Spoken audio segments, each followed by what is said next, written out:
Sundays with Steve, episode, Lord knows. Hi, life on the boat is good. The rest of the world, apparently not so much. I don't know.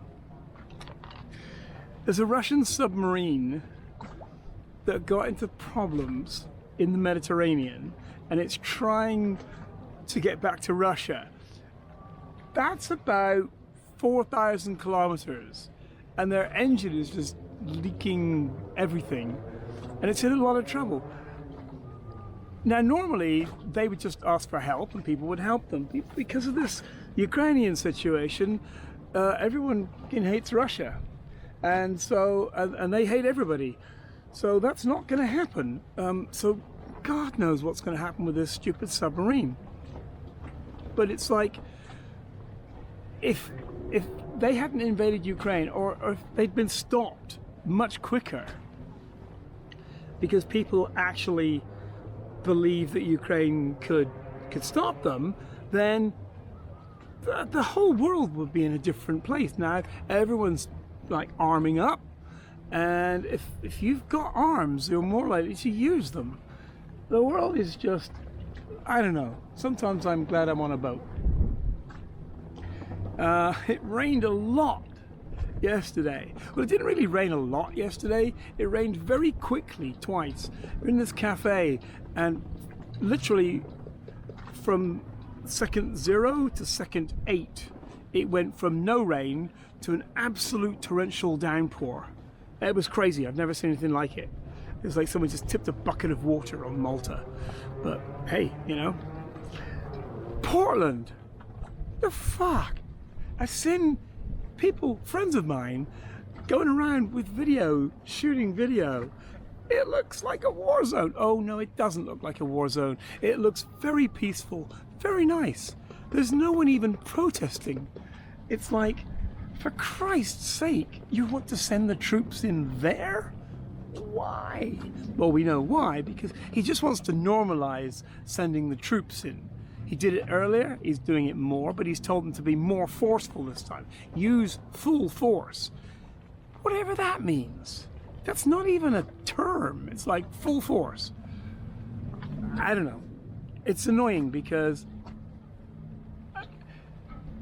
trust in America across the world has just gone poof. It's like getting a red hot stovetop thing and dropping water on it. It's like instantly gone. And business is going to suffer, tourism is going to suffer, Americans are going to suffer, and that's not good. Right now it's like, I know the farmers are in a mess, the tariffs are in a mess. It's like California and New York are kind of supporting the rest of the country. Anyway, and they're changing the laws. But they're forgetting that if you change the laws and you give or allow the president to take power by writing executive orders, then at one point, not too distant future, there's going to be a Democrat president who can just go, Fox News, meh, gone. Just delete a whole bunch of stuff that's right wing. And then back again when it gets to be Republican again. It's like, it's the extremists that are killing it. And it's not the extremists on the left. I don't know a fucking extremist on the left. This Antifa bullshit is just idiotic. You know, the most hardcore left-wing people I know are like, yeah, universal healthcare, free daycare, school meals. It's not really radical. So don't go changing the laws. It's going to bite you in the ass. Charlie Kirk. I don't follow the news on Charlie Kirk anymore because his assassination was entirely wrong. But there's so many stories around now. The bullet came from here. The bullet came from here and left there. And you can actually see like a still frame of a bullet. I didn't know that would show up because bullets go quite fast. But, so I don't know if that's a real image. He wasn't wearing a life, what are they called? Bulletproof vest. Wasn't wearing one. People were like, yeah, he was wearing one. It ricocheted off and went, no, it didn't. So anyway, I give up with that. But now they're talking about, there are people having discussions about moving the United Nations headquarters out of America, out of New York, maybe to Switzerland, to Geneva, Belgium, whatever. I don't know. I don't know. I really don't know. The World Cup, FIFA, well, the guy who runs FIFA seems to be a little bit of a Trump supporter. But if he got kicked out for being a prick, other people could take over and go, yeah, World Cup, we're just postponing it a couple of years, and or just moving it. We'll just move it. We'll just move it to Canada, because it's already in Canada, and it's already in Mexico, and it's mostly in California. But if they took it out of America, they could just do Canada and Mexico. I don't know. It's possible. The escalator and the teleprompter. The escalator stopped. There's video. Of course there's like closed circuit TV everywhere.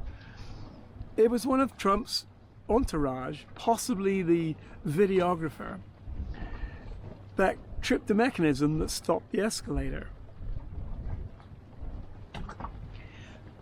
Odd that he would assume that it was someone hates him and that's why the escalator stopped.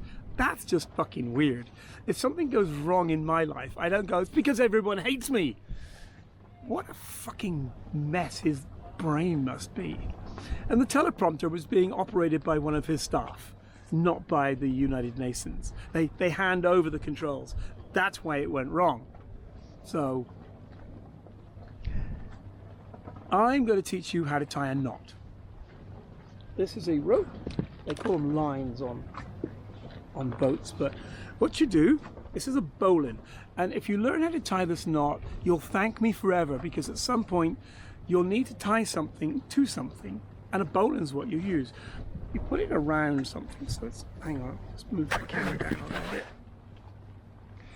One simple little twist, and then you take, whoa, sorry, hang on. You take the other rope and you put it up there. Hang on. I'm going to start this again.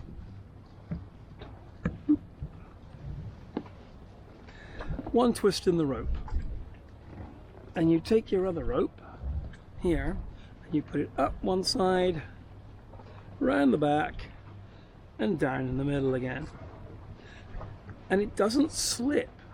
That's the beauty of this knot, is as it tightens, it just tightens a little bit harder, and it never lets go. It's stronger than the rope around it. And here's the beauty of it, is all you got to do to undo it is just flip that, and it just undoes. And I had a rope down the front of the boat underwater for 2 months with a bowline, and I just went down, pulled it apart. After 2 months in the water with the boat pulling on it the whole time. So, bowline knots, you'll thank me one day. Maybe one of you watching this will actually learn to tie bowline. Go on YouTube and you can take a look there. All right, thank you very much. Have a good Sunday. Bye-bye.